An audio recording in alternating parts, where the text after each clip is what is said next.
September 1944. The euphoria following the liberation of Paris had clouded the judgment of the Allied High Command. The German retreat across France had been so rapid that many believed the war would be over by Christmas. However, this speed created a logistical nightmare. Supply lines were stretched hundreds of miles back to the Normandy beaches. To break the stalemate and bypass the formidable Siegfried Line, the massive defensive system of bunkers and tank traps guarding the German border, a bold, some would say reckless, plan was conceived. This was Operation Market Garden, the largest airborne operation in human history, designed to seize a series of bridges across the Netherlands and open a corridor for an armored thrust directly into the heart of Germany's industrial Ruhr Valley. The architect of this gamble was Field Marshal Bernard Montgomery, often affectionately or exasperatedly known as Monty. Montgomery was a man of extreme contradictions. A hero of El Alamein, he was a meticulous planner who paradoxically authorized a plan that relied on absolute perfection in timing. Physically, he was a small man with a piercing gaze, often wearing his signature double-badged black beret. Behaviorally, Montgomery was notoriously arrogant, highly sensitive to criticism, and possessed a type of personality that demanded total control. His military career was built on the doctrine of balanced attacks with overwhelming force, but in September 1944, he was driven by a psychological need to prove that his British-led thrust could end the war faster than the American efforts to the south. This ego-driven competition with General Patton would ultimately influence the speed and risk-taking of Market Garden. The plan was divided into two distinct parts. Market, the airborne drop of 3.5 divisions to seize the bridges, and Garden, the ground thrust by the British XXX Corps. To deliver these thousands of paratroopers, the Allies relied on the Douglas C-47 Skitran, known to the British as the Dakota. The C-47 was a military derivative of the DC-3 airliner, powered by two 1,200 horsepower Pratt & Whitney R. 1830-92 twin Wasp radial engines. It was a rugged, reliable aircraft capable of carrying 28 fully equipped paratroopers or 6,000 pounds of cargo. A curiosity of the C-47 was its lack of armor plating or self-sealing fuel tanks, making it a flying coffin when faced with heavy anti-aircraft fire. For Market Garden, these planes also towed the Airspeed Horsa, a massive wooden glider capable of carrying up to 30 soldiers or a jeep and an anti-tank gun. The Horsa was built primarily of spruce and plywood by furniture manufacturers, earning it the nickname the Flying Coffin among the glider pilots. Its tricycle landing gear was often jettisoned after takeoff, requiring a terrifying skid landing in the muddy Dutch fields. The first objective in the southern end of the corridor was the city of Eindhoven. Historically, Eindhoven was a quiet town until the late 19th century, when the founding of the Philips Electronics Company transformed it into a modern industrial hub. Geographically, it sits on flat, low-lying land crisscrossed by small rivers and canals, such as the Dommel. Strategically, Eindhoven was the entry point for the ground forces. If the bridges here were not seized instantly, the entire armored column would be stuck on a single-lane road, a vulnerability that would later be nicknamed Hell's Highway. The task of taking Eindhoven fell to the 101st Airborne Division, the Screaming Eagles, under the command of Major General Maxwell Taylor. Taylor was a soldier scholar, fluent in multiple languages and a pioneer of airborne tactics. Behaviorally, he was known for his cold, intellectual detachment and a lead-by-example philosophy that saw him jumping into Normandy alongside his men. His career would later take him to the highest levels of the Pentagon, but in the marshes of Eindhoven, his challenge was navigating a landscape where the German defenders had flooded the fields to restrict movement. To oppose the Allied thrust, the Germans utilized the 8.8 cm Flak 37, the legendary 88. While originally designed as an anti-aircraft gun, it had evolved into the most versatile weapon of the war. With a muzzle velocity of 820 meters per second, Its semi-automatic breech allowed a trained crew to fire up to 20 rounds per minute. In the flat Dutch polders, the 88 mm gun had a terrifying line-of-sight advantage. A single gun concealed in a farmhouse could destroy an Allied tank from 2 miles away before the tank commander even heard the shot. A chilling curiosity of the 88 mm was that its shells traveled faster than the speed of sound, meaning the target was struck before the crack of the gun arrived. Further north, the mission grew more complex at the city of Nijmegen. Situated on a ridge overlooking the Waal River, Nijmegen is one of the oldest cities in the Netherlands, with roots stretching back to Roman times. Geographically, the city is dominated by the massive Waal Bridge, a steel arch structure that represented one of the most significant engineering feats in Europe. Strategically, the Waal Bridge was the penultimate prize. If it were destroyed, the Allied armored column would have no way to reach the paratroopers further north. The geography of Nijmegen, with its narrow, medieval streets and the high ground of the Waakhof Park, made it a natural fortress for the German defenders. The German response was spearheaded by Generaloberst Kurt Student, the founder of Germany's own parachute forces, the Fallschirmjäger.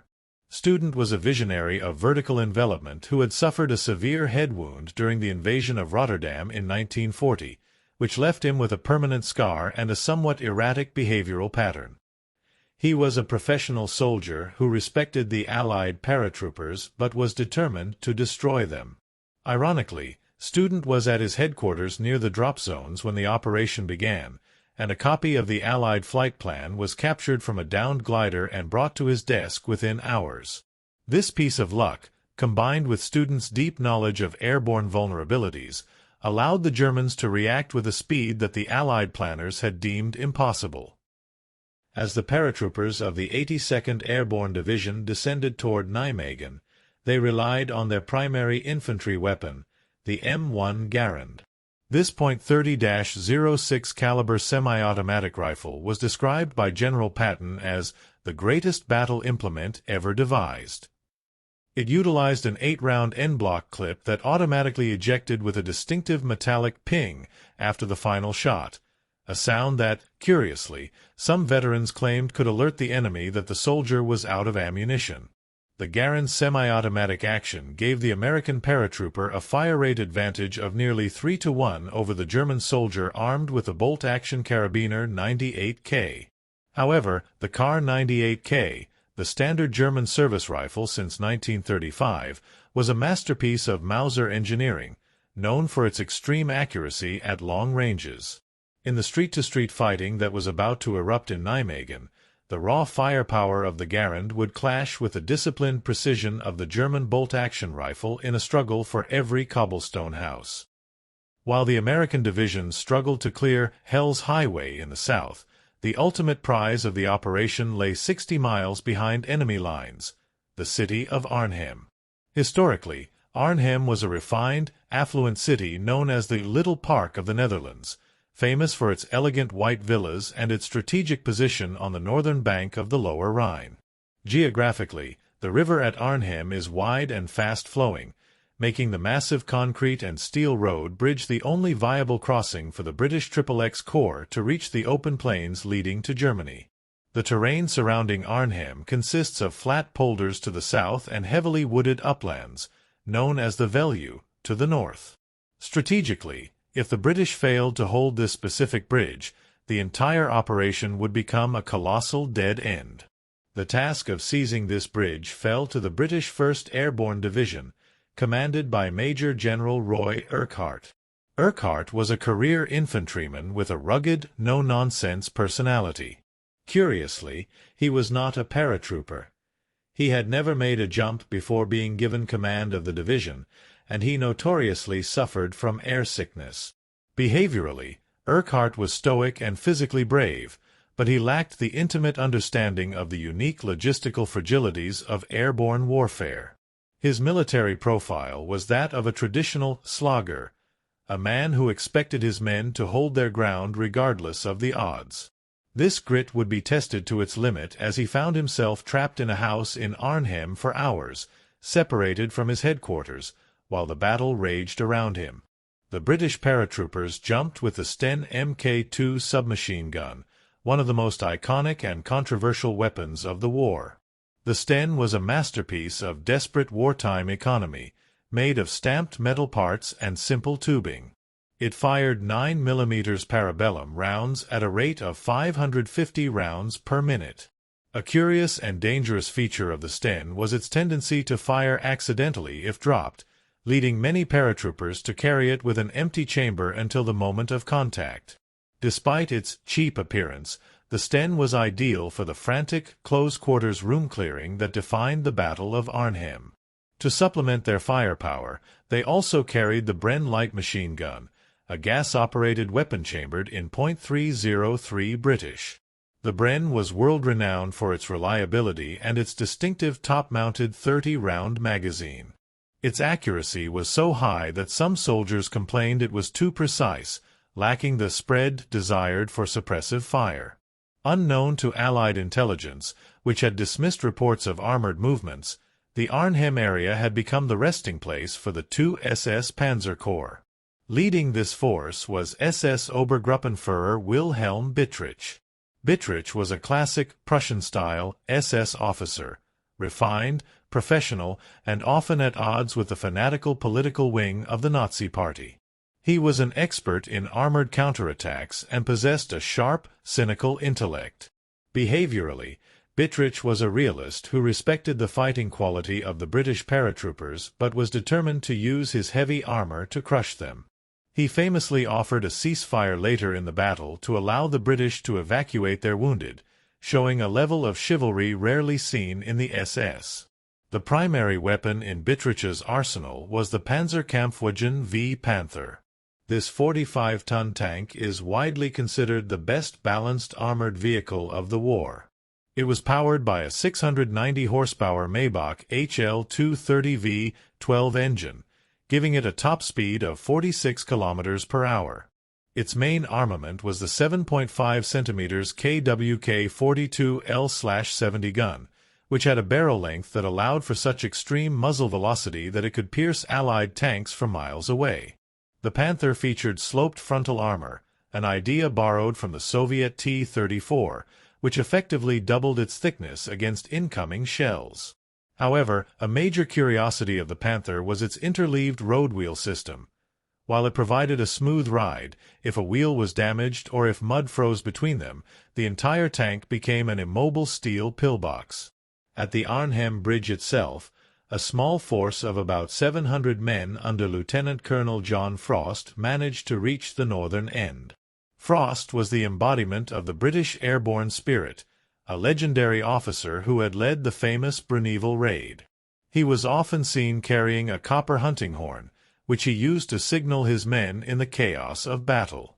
Behaviorally, Frost was incredibly cool under pressure, possessing a dry English sense of humor that kept his men fighting even as the buildings around them crumbled.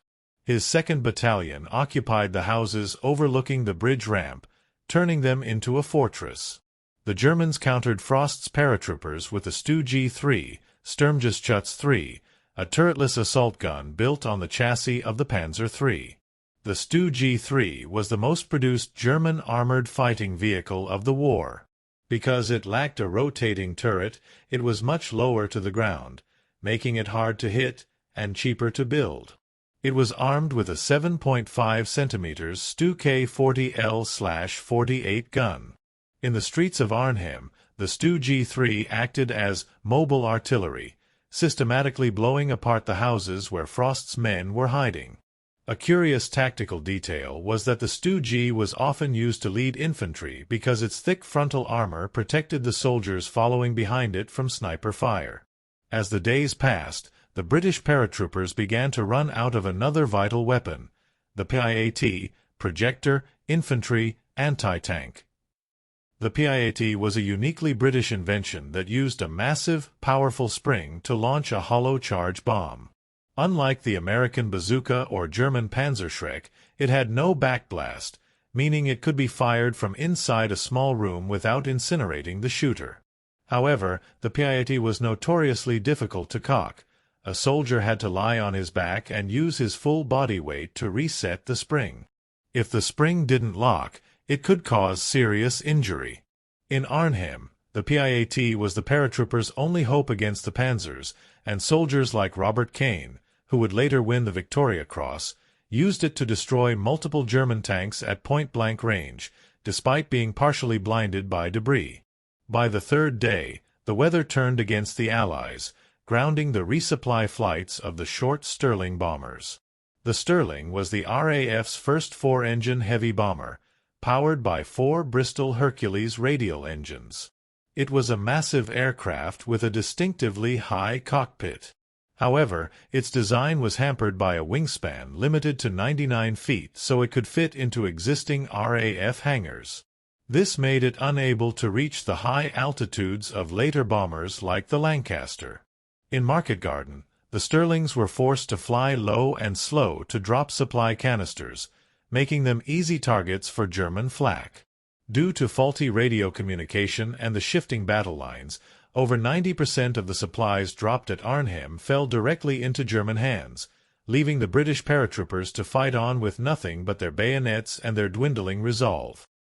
By the 6th day of the operation, the situation in the north had deteriorated from a crisis into a catastrophe. The British 1st Airborne was no longer a cohesive division. It was a series of isolated islands of resistance shrinking under the weight of German artillery. The main pocket had consolidated around the village of Oosterbeek, just west of Arnhem. Historically, Oosterbeek was a peaceful retreat for artists and the Dutch elite, characterized by its sprawling estates and the Hartenstein Hotel. Geographically, the Oosterbeek perimeter was a thumb-shaped pocket backed against the lower Rhine. Strategically, this was the last stand. If the paratroopers could not hold the Oosterbeek heights, they would be driven into the river and annihilated. The German pressure was now being reinforced by a weapon of psychological and physical terror, the Tiger I, Panzerkampfwagen 6 Tiger. While the Tiger II had been the star of the Ardennes, the original Tiger I still haunted the battlefields of 1944. Weighing 54 tons and protected by 100 millimeters of frontal steel, the Tiger I was powered by a 690 horsepower Maybach HL-230 engine. Its 8.8 centimeters KWK 36L/56 gun was a precision instrument of destruction. A curious and terrifying detail of the Tiger was its S-mines, shrapnel mine. These were anti-personnel launchers mounted on the hull that would pop a mine into the air to explode at waist height, raining 360 steel balls upon any infantry attempting to approach the tank with magnetic mines. In the gardens of Oosterbeek, the Tiger I moved like an invincible ghost through the mist, systematically leveling every building that offered cover to the British. In a desperate attempt to reinforce the crumbling British lines, the Allies launched the 1st Polish Independent Parachute Brigade, commanded by Major General Stanislaw Sosabowski. Sosabowski was a tough, experienced officer who had fought in the 1939 invasion of Poland. Behaviorally, he was blunt, highly skeptical of the Market Garden Plan, and possessed a no-nonsense military profile that often rubbed the British High Command the wrong way. He had warned that the drop zones were too far from the bridges, and his foresight proved tragically correct. When his men finally jumped at Driel, on the southern bank of the Rhine, they were met by a murderous crossfire.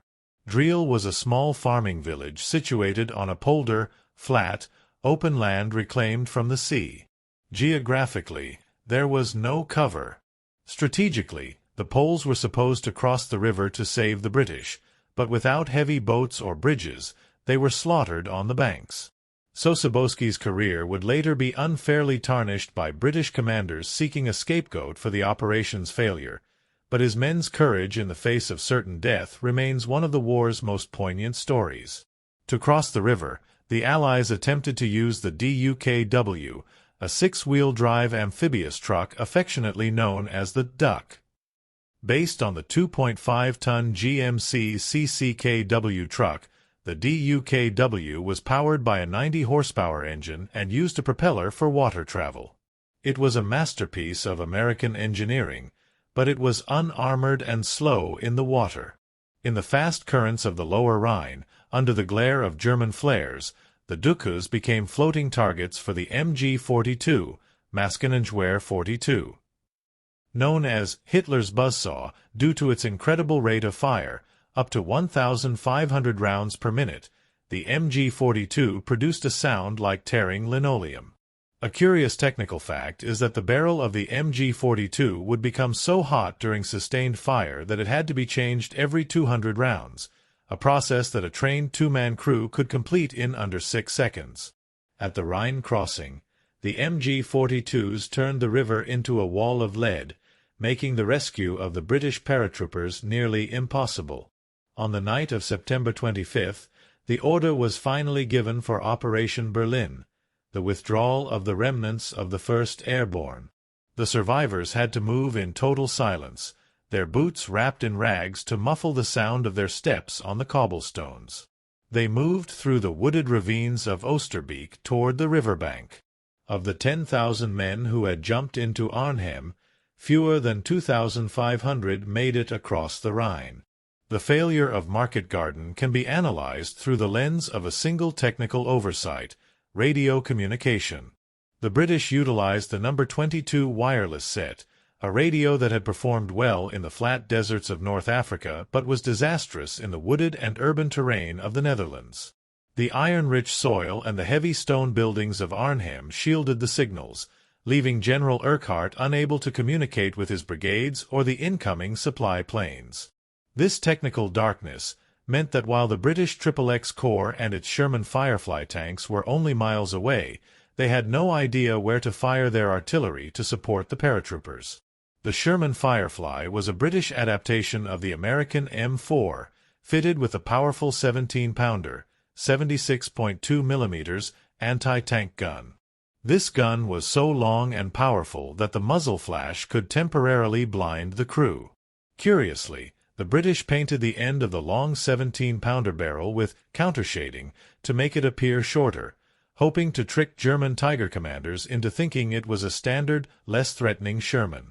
The final analysis of Market Garden reveals a victory for the German defensive spirit and a failure of Allied hubris. The Germans utilized the Jagdpanzer IV, a specialized tank destroyer with a low profile and a powerful 7.5 cm gun, to ambush the British relief columns on the narrow, raised roads known as dikes. These dikes were the only way through the flooded Dutch countryside, and a single destroyed tank could block an entire army for hours. Operation Market Garden was, as General Sosabowski had feared, a bridge too far.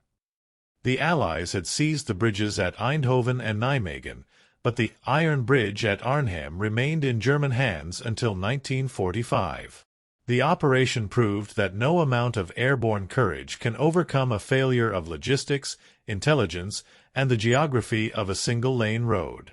The soldiers who fought in the ruins of Arnhem and the polders of Driel are remembered not for the victory they didn't achieve, but for the ironclad resilience they showed when the world left them behind. History is written by the victors, but remembered by the ironclad.